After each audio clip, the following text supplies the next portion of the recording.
La cultura de cancelación, la tan famosa cultura de la cancelación, no funciona. Y antes de empezar, quiero aclarar que esta es mi opinión de lo que yo he observado que ha pasado estos últimos 2-3 años en los que se ha querido cancelar a medio mundo.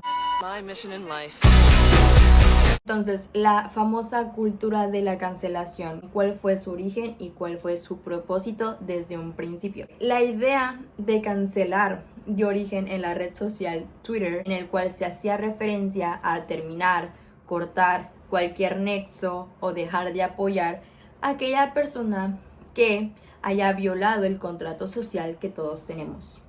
Aunque realmente es una política que tiene su origen en las primeras fases de la Alemania nazi. Y la palabra cancelar se empezó a popularizar en la población cuando se hablaba de la situación que giraba a través de figuras públicas. Al descubrir que aquellos famosos seguían impunes de aquellos posibles delitos que pudieron haber cometido, porque nunca pasa, muchísimo menos cuando eres una persona con mucho poder. Pero fue que la gente empezó a boicotear esas carreras. ¿Y cómo las boicoteaban?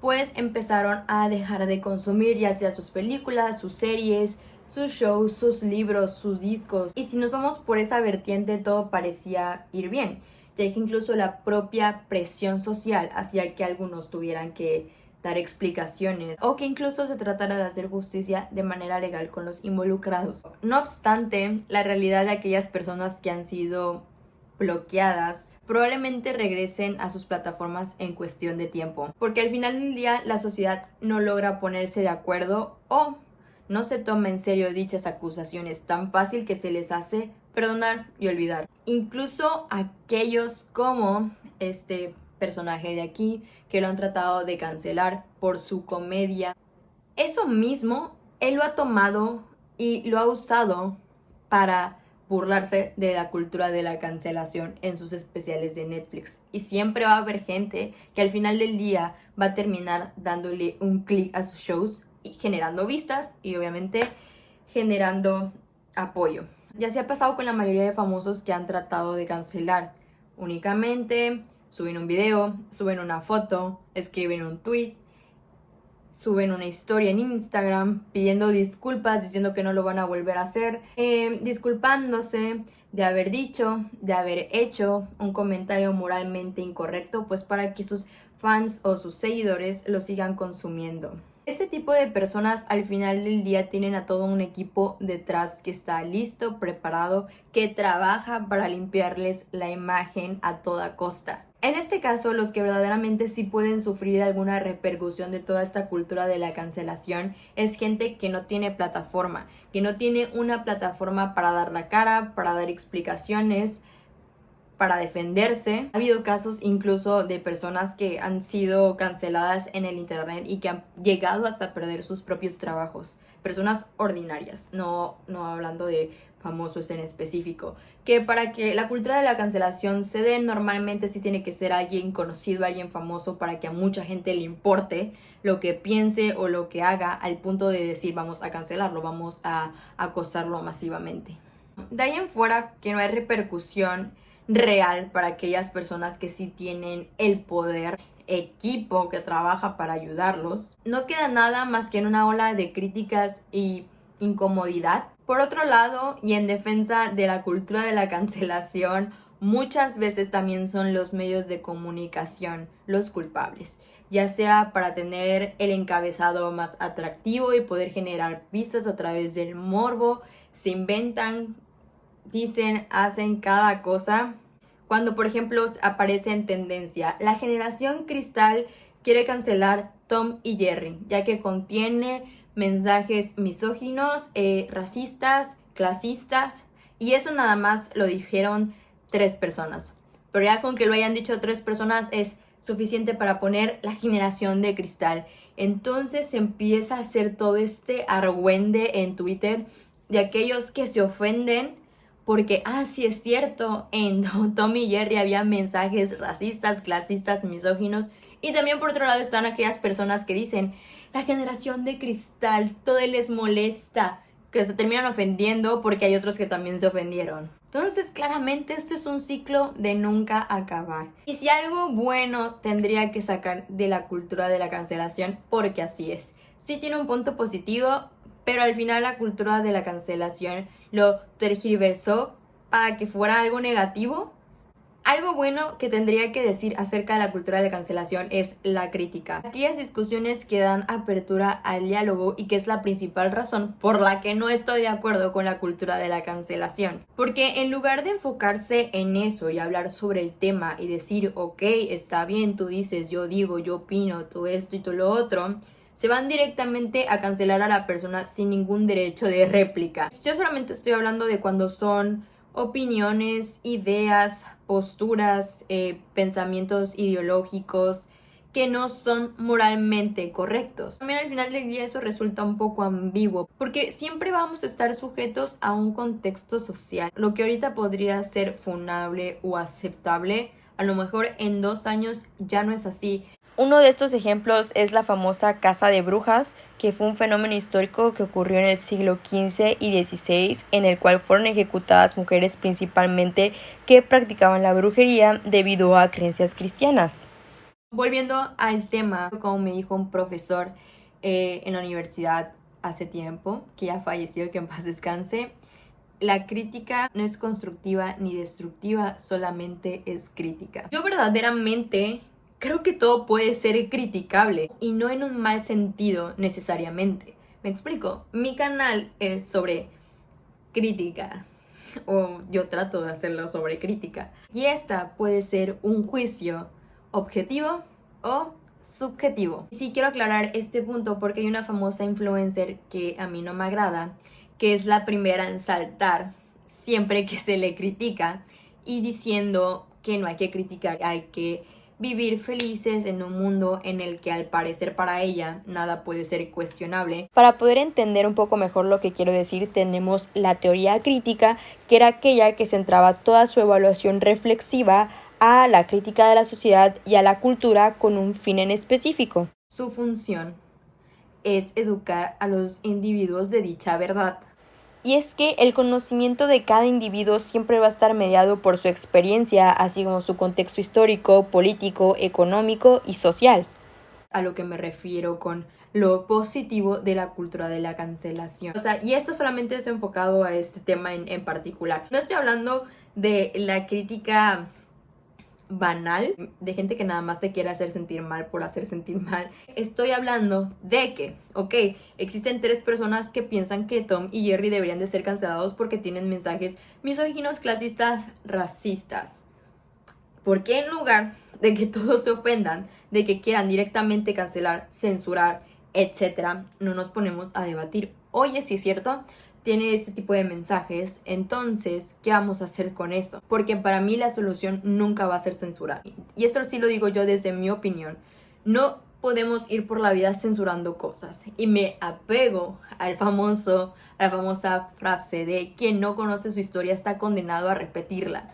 Si nosotros llegamos a censurar ese tipo de contenido, ¿cómo vamos a tener la pauta para decir esto no está bien? A pesar de que hace 70 años estaba bien. O sea, ¿de dónde vamos a agarrar el ejemplo? Y yo sí estoy de acuerdo que si hay contenido que más que beneficiar perjudica a la sociedad, porque sí están llenos de discursos de odio disfrazados, por ejemplo, de comedia. Y miren, yo no sé de comedia, pero vamos a hablar del famoso caso de Wherever. Nada más voy a poner tantito un clip. ¿Qué pedo, güey? Ya, ¡ah, la madre! ¡Uy! Sigo pedo, güey. ¿Tú también? Ay, güey, sí, me caí, güey. Y ya no quiero seguir hablando de lo que verdaderamente es el fondo de este TikTok. Obviamente lo borró. Obviamente lo querían cancelar. Ahí es donde me planteé yo o sea, más que cancelar fue... ¿por qué les sigue pareciendo chistoso eso? Cuando es la realidad de muchas mujeres. Y ahí es donde yo me aferro a la idea de que es criticable. Y sí está mal.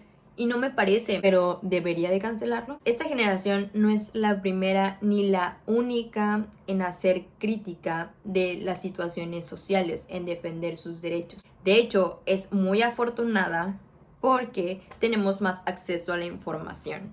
Y vivimos en un mundo globalizado. Eso quiere decir que podemos estar comunicados las 24 horas del día y podemos saber lo que está pasando alrededor de todo el mundo. ¿Qué tiene como consecuencia? Sí, veo lo que está sucediendo en otro lado del mundo y también puedo ver lo que 100 personas opinan sobre eso. Ahora sí, ¿cuál es mi verdadero problema con la cultura de la cancelación? Sé que he divagado mucho, pero ahora sí, ya vamos al fondo del asunto. Mi verdadero problema. Ya dije que para mí lo positivo era la crítica a situaciones sociales, ¿ok? Pero, ¿en qué se diferencia la crítica con la cultura de la cancelación? Mientras que la crítica trata de reunir pruebas y persuadir de forma racional, la cultura de la cancelación se basa en organizar y manipular todo el entorno social o mediático con el fin de aislar, derribar o intimidar a la persona involucrada. ¿Verdaderamente se busca justicia social o únicamente intimidación a través de redes sociales? Si nos ponemos a analizar o si nos ponemos o hacemos una búsqueda rápida para ver lo que significa el ciberbullying, vamos a encontrarnos con que tiene las mismas características de la cultura de la cancelación. Incluso ya he visto personas que han reconocido la cultura de la cancelación como bullying, ciberbullying. Si nos vamos a la definición del ciberbullying, vamos a tener que es el acoso o intimidación por medios digitales. Uno de estos ejemplos vendría siendo como el enviar mensajes hirientes o amenazadores. ¿Hay alguna diferencia a la cultura de la cancelación? Yo diría que no mucha. Y sumándole todo este estrés que aumentó debido a la crisis sanitaria, las personas tienden a volverse más hostiles o agresivos. Y sí, el estrés te puede llevar a desarrollar comportamientos de autodefensa, pero básicamente la gente estaba aburrida. Así de simple. Por eso yo creo que la cultura de la cancelación se empezó a escuchar más durante la pandemia. Y sí está comprobado que el ciberacoso aumentó con la pandemia. Entonces, ciberacoso, cultura de la cancelación, ¿alguna diferencia? Que la gente estuviera aburrida es bastante justificación. Nada más para aclarar que con esto no me refiero a que está justificado que hayan cancelado a las personas, sino que creo que es la justificación que usaron para cancelar a personas. Porque de otra forma no me explico cómo es que buscas un tweet de enero del 2010 con el fin de poder cancelar a alguien. ¿Cómo tienes tanto tiempo libre para hacer eso? Incluso yo que tengo mucho tiempo libre, no me pondría a buscar tweets de un famoso para hacer eso, para juzgar algo que pensaba hace 10 años. ¿Cómo se puede lograr una sociedad más justa mediante la intolerancia? ¿Cómo vas a poder emitir una opinión sobre algo en un ambiente tan hostil? Incluso se empieza a producir este efecto de espectador, que es un fenómeno psicológico en el que dice que es menos probable que una persona intervenga ante una situación de riesgo cuando está solo que cuando hay más personas. Por ejemplo, si alguien que tú quisieras emitir una opinión de la cual no está siendo socialmente aceptado, entonces, ¿qué vas a hacer? ¿Vas a intervenir o no? Muy probablemente sí, muy probablemente no, porque tampoco te vas a querer meter en problemas tú. Eso es lo que hacen muchos de los influencers, que cuando ven que un compañero suyo está siendo cancelado, dicen, mejor no me meto, yo no quiero tener problemas, no quiero que también me cancelen a mí, y no quiero que también las marcas me empiecen a ver mal a mí, y me dejen de contratar, etcétera, etcétera. Entonces, como resultado de esto, ¿qué es la autocensura? La autocensura por miedo al cómo va a reaccionar las personas. ¿Hasta dónde ha llegado el click activismo? Que es lo que ahora se considera como activismo. Repito, temo decir que la generación Z, y me incluyo porque creo que también los del 97 somos generación Z, no somos los primeros en pronunciarnos acerca de temas controversiales, de temas sociales, de defender nuestros derechos. La generación de adolescentes de ahorita que cree que es revolucionaria y que va a cambiar al mundo. También mi generación pensó eso, también la generación de nuestros papás, de nuestros abuelos, los que actualmente son boomers en su momento, también lucharon por sus propios derechos, y muchas cosas de las que tenemos hoy en día es gracias a aquellas personas. Así que no es la primera que está viviendo esto. A lo mejor sí es la primera que lo está viviendo de forma digital y de forma masiva, porque ya puede atravesar fronteras en cuestión de segundos. Y no me malentiendan, porque yo soy la primera persona en tener opiniones moralmente correctas. Incluso ser moralmente correcta en mi día a día. Y yo también me enojo, me molesto con discursos de odio, con actitudes de personas que tienen bastante influencia sobre otras. Con este caso en particular es algo que de verdad me molestó lo suficiente como para que quisiera yo que le cerraran las cuentas a estas personas y que jamás en su vida volvieran a emitir una opinión. Con eso basta para comprobar su credibilidad y su calidad como persona, como ciudadano. Yo estoy a favor de que dejes de consumir a esas personas. Hay personas que no aportan absolutamente nada en el internet y no deberían de tener la voz que tienen. ¿Cuántas personas siguen teniendo la voz que tienen, la influencia que tienen, las ganancias que tienen, las vistas, a pesar de haber sido funadas hace meses atrás? Y claro que es vital que la gente se pronuncie en defensa de aquellas personas que forman parte de grupos vulnerables y no debemos de permanecer en silencio. Sin embargo, a este punto no estamos logrando nada. De modo que la cultura de la cancelación cada vez se vuelve más destructiva, agresiva y menos tolerante, en donde no puede haber matices porque o todo es blanco o todo es negro. El clickactivismo, el fomentar el acoso, realmente te hace mejor persona a ti. Y ya con esto me despido. Fue largo, no sé si divagué mucho, lo voy a ver cuando edite esta cosa. Muchas gracias por verme, denle like, suscríbanse y ya no me voy a tardar tanto tiempo en subir videos. Perdón por haberlos abandonado como un mes. Entonces, bye.